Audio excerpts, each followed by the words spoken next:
న్యాయశాఖ మంత్రి పదవికి రాజీనామా చేసినటువంటి సందర్భం. అయితే మన రాష్ట్రం నుంచి ఆర్ కృష్ణయ్య గారు పార్లమెంటు సభ్యులుగా ఉండి, రాజ్యసభ సభ్యులుగా ఉండి, తర్వాత ఈమె ఎంపీగా కవిత కూడా చాలా చాలా రోజులు ఉంది. అప్పుడు గుర్తుకు రాలే ఈ బిల్లులు. ఎప్పుడైతే ఈడీ కేసులు చుట్టుకుంటున్న సందర్భంలో వీటిని మాట్లాడేది.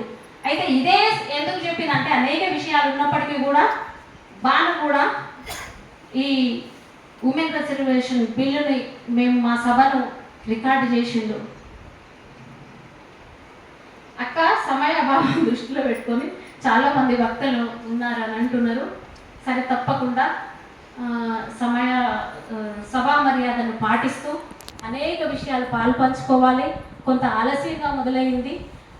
అలాగే మీ ఇదే నిజాయితీతోటి, ఇదే నిబద్ధతతోటి మన ఛానల్ని ముందుకు తీసుకుపోవాలని, మరింత వ్యాప్తి చేయాలని కోరుకుంటున్నాను. మీ దంపతులకు అభినందనలు. సోమన్నకి, తర్వాత సభ ప్రారంభంలో డాక్టర్ యాకన్న, శేఖర్ డప్పు వాయించిన సోదరుడు, ఈ సభలో అనుకోని అతిథి మా తాటి ప్రాముల మృత్యుంజయ అన్నగారు వచ్చి ఉన్నారు. వారు అమెరికా నుంచి వచ్చిర్రు. ధన్యవాదాలు. అట్లాగే పేరు పేరున అనేక మంది ఉన్నారు. నేను సప్పుడైతే ఆయన నిశ్శబ్దంగా కూర్చున్న నా సహచరుడు, నా భర్త దాసోస్ కృష్ణమాచారి కూడా సభలో ఉన్నాడు.